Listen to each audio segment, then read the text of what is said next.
Welcome to the Collegiate Summer Baseball Network. I'm Ken O'Neill, and this is the Collegiate Summer Baseball Week in Review. Our first order of business is to review the RPI standings according to Collegiate Summer Baseball Register. As most of you know by now, CSBR maintains the largest directory of collegiate summer leagues and teams found anywhere.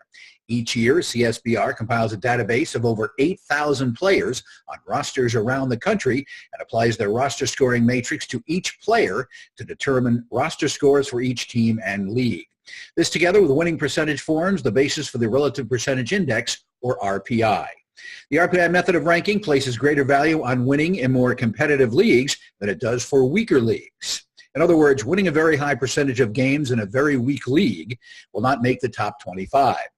Let's see what happened last week. The Cape Cod League once again had the most teams on the list with 7. However, both the Coastal Plain League and the New England League were close with 5 each. The Alaska Baseball League and the West Coast League both garnered 2 places. Moving into the top 25 for the first time were 6 teams.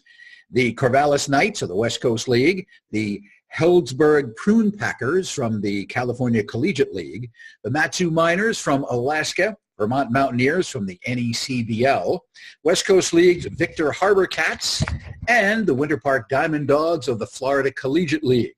These teams replaced the Amsterdam Mohawks, the Bourne Braves, the Falmouth Commodores, and the Madison Mallards, Mystic Schooners, and also the Valley Blue Sox. Moving up, previously ranked teams climbing up on the board were the Savannah Bananas of the Coastal Plain League, moving up 8 spots, the NACBL's Upper Valley Nighthawks, 7 spots, the 2018 Coastal Plain League champs, the Morehead City Marlins, jumped 6 spots, and New England's Danbury Westerners improved by 4. Nestled in the picturesque hills of central New York, 30 minutes from Cooperstown, is Damaski Stadium, or Damaski Field, it is more commonly known, home of the Oneonta Outlaws of the Perfect Game Collegiate Baseball League. They've been playing on the baseball field since 1905, when it was known as Elm Park. In 1968, the city renamed the site Dutch Damaski Stadium to honor Ernest C. Dutch Damaski, who had served as Oneonta's recreation commissioner for more than 30 years. Back in the day, large crowds of fans saw exhibition games featuring stars from the early years of baseball like Rogers Hornsby and Babe Ruth. For over 40 years, Damaski served as the home of the various minor league teams, including the Oneonta Red Sox, the Oneonta Yankees, and the Oneonta Tigers. In 1969, the stadium hosted the Syracuse Chiefs for a few International League games, while their home field of MacArthur Stadium was being repaired after a fire. Today, the stadium is more active than ever, hosting many annual events, including a rodeo, log cutting competition, as well as special events such as the Oneonta Yankees' 50th reunion. Literally a short walk from downtown Oneonta, the stadium boasts some of the closest seats available in collegiate summer baseball. There's no better way for a baseball fan to spend a cool summer evening than by watching a game at Damaski with the hills of Oneonta in the background. Last year, the city announced it had been awarded an $11 million grant from New York State to demolish the stadium's crumbling grandstand and rehabilitate the space to provide a safe, family-friendly recreational area. The city's mayor, Gary Herzig, has reported that the design process for the new grandstand is underway, and the construction is projected to start this fall, with the first phase completed in time for the Outlaws' 2020 season. The field and the stadium are owned and administered by the city of Oneonta, New York. Once again, we go hopscotching around the country for exciting games and outstanding performances. Up in Cape Cod, Nick Gonzalez of the Cotuit Kettlers continued to terrify pitchers as he tore through Cape League pitching this week, recording a hit in every game that he played in, including back-to-back 4-hit games. He went 12 for 22 for a .545 average on the week, with 5 extra base hits and 8 RBIs. Gonzalez is now slashing .362, .482, and .623 for the season. Over in the New England League, Danbury Westerners infielder Alex Bello from the University of South Florida had a week to remember, batting .500 with 3 home runs, a double, and 10 RBIs. And if that wasn't enough, the Miami native added 4 stolen bases and 8 runs scored. The young rising sophomore's highlight of the week was a 5-for-5 2-homer game with 4 ribbies and a 16-8 slugfest over North Adams, the highlight of the week. Alex earned the NECBL's Player of the Week for his stellar performance. Upper Valley Nighthawks right-hander Will Carnley of Troy University had two more impressive outings to continue his dominance of league hitters. The Silver Hill AL native gave up only one earned run over 11 1/3 innings of work during the week, striking out 16 in the process. For the season, Carnley owns an impressive 2.10 ERA with 27 strikeouts over 21 1/3 innings with a whip of 1.08. Opponents are hitting a meager .225 against him. Carnley was the NECBL Pitcher of the Week for the second week in a row. In the Hampton League, one of our hidden gem leagues, West Hampton's Sean O'Keefe, Western Michigan University, was named the New Era Cap Player of the Week. O'Keefe hit .417 for the first-place West Hampton Aviators, including 2 home runs and 8 RBIs. In the nightcap of a doubleheader with Norfolk Ospreys on June 27th, the Salem, Michigan native had a home run and 3 RBIs as the Aviators tied the HCBL single-game record with a 22-3 win. North Fork Ospreys hurler Joe Pizzangrillo of Pace University took the Ace Hardware Pitcher of the Week award. Pizzangrillo was 2-0 for the Ospreys, including a 5-inning 2-hit outing against the Long Island Road Warriors and a 3-inning scoreless relief stint against Sag Harbor Whalers. The Garden City native currently leads the ACBL in wins for the season with 5. The Valley League had some excitement as the Strasburg Express pulled off a rare no-hitter against the Front Royal Cardinals. Starter Gene Hurst, Samford University, got credit for the win by tossing 5 perfect innings and striking out 7 of the 15 batters he faced. Brian Coffey of the University of New Mexico, Evan Rathburn of Central Missouri, and Eric Sawtell of Samford University combined to score the first team's no-hitter in Express history. The staff as a whole combined to strike out 18 Cardinals while facing only 30 batters. They were 1 walk and a hit batter away from a team-perfect game. Of the 125 pitches the Express threw, 96 were over the plate, good for a strike percentage of 77%. In the Cal Ripken League, Alexander Aces infielder Scotty Morgan of George Mason. Morgan hit 2 home runs and drove in 5 runs in the first game of the doubleheader against the SS Tacoma T-Bolts. Morgan, who hails from Woodbridge, Virginia, led the CRCBL in virtually every major offensive category during the week. His .462 batting average and 10 RBIs were the best in the league.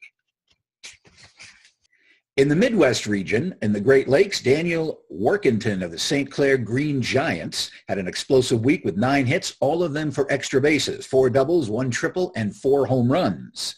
Leamington, Ontario native, the 6'4" junior from Ontario, drove in 19 runs and scored 7 more. Up in the Northwoods League, there were many standout performances, too many to name, but here are a few. Madison Mallards and Western Carolina Catamount Justice Bigby received Player of the Night after the night of blasting 2 home runs, a grand slam, and 8 RBIs. His current batting average is .346. St. Cloud Rock's Jordan Bart of Augustana University received Player of the Night when he smashed a home run and a double, driving in 4 runs. His current batting average is .331. Bismarck's Larks Stephen Bond from Norfolk State received Player of the Night after hitting 2 home runs, a grand slam, and 7 RBIs. His current batting average is .444. History was made in the Coastal Plain League when University of Charleston junior Colby Johnson sent a 2-strike curveball 385 feet over the left field wall for a walk-off home run to send the Morehead City Marlins to the CPL record book with their 14th straight win, 14-12, over the Peninsula Pilots. Last year's defending champs are 22-7 as we speak for a .759 win percentage. The Marlins have not lost since June 16th in an 8-7 squeaker to the Edenton Steamers. During their streak, they beat 5 different teams en route to breaking the previous record of 13 by the 2004 Edenton Steamers.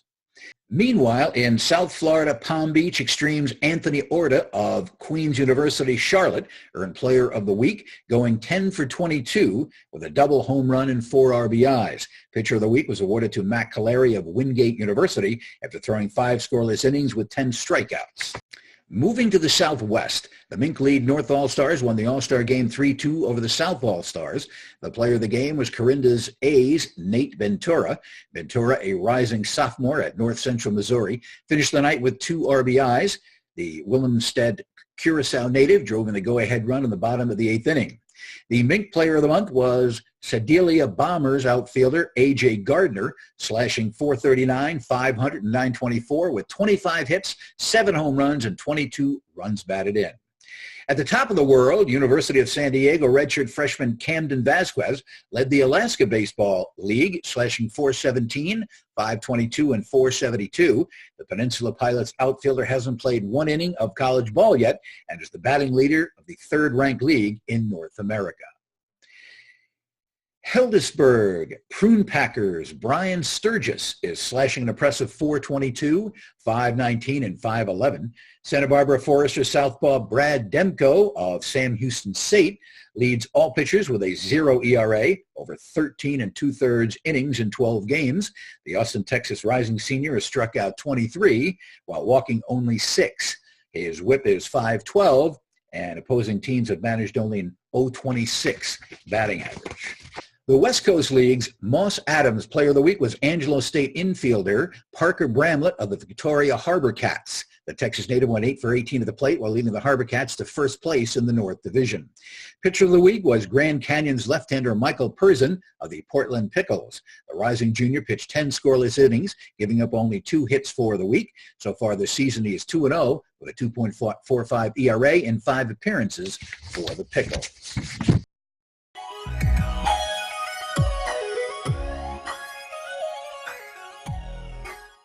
Hi, as you know, my name is Murphy Andrew. I come from Dominican Republic. I play from Asa College, and I'm going to San Thomas University. The transfer when I came here to Miami, I knew my first coach, Johnny Hernandez, and he gave me the opportunity to go into Asa College. So I feel grateful about whole thing that they gave to me. My coach role too. I appreciated that guy. I love that guy because he gave me. Threw 101 miles an hour that day. You know, what was your first thought that came to your head? When I threw 101, I was surprised, but not at all. You know, because I had been working hard about it. Every night before the sleep, I pray a lot about asking God to give me healthy and strong, you know, because when you came here without nobody working hard, it's really hard, you know, but I have been working hard without afraid, because if God is me, why do I have to be concerned? You know what I mean? My name is Chris Paperno. I'm the head baseball coach for the Boca Raton Blazers in the South Florida Collegiate Baseball League, and I'm also the assistant coach at Lynn University in Boca Raton.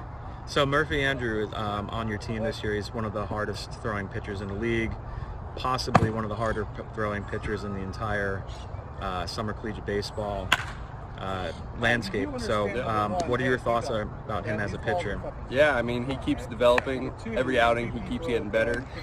His first outing his velo was up, but his command was down. The last 2 outings he's actually put a lot more focus in throwing strikes, and it's worked out for him. He's been 94 to 96 up to 98, and he's the ability to throw the breaking ball for a strike and a chase, so he keeps progressing in the right way. That's great. And as far as arms, I mean, you've been around the game as a player and you've been around the game as a coach for a very long time. Mm-hmm. As far as raw ability and arm strength, I mean, what are your thoughts on that? No, the kid's got a pro arm. That's a no-brainer. You don't just wake up and throw 101. He's got it in there. If he gets the right coaching and in the right system, the guy's going to flourish. And about terms of him as a teammate, how does everybody get along with him? Oh, the kid's an awesome dude. He gets off the mound, and the first thing he asks is, can I go run? Can I go do this? Can I go work? Or he's looking forward to his next start, something that he's going to work on, something that he's focused on. So he's a great dude to have around.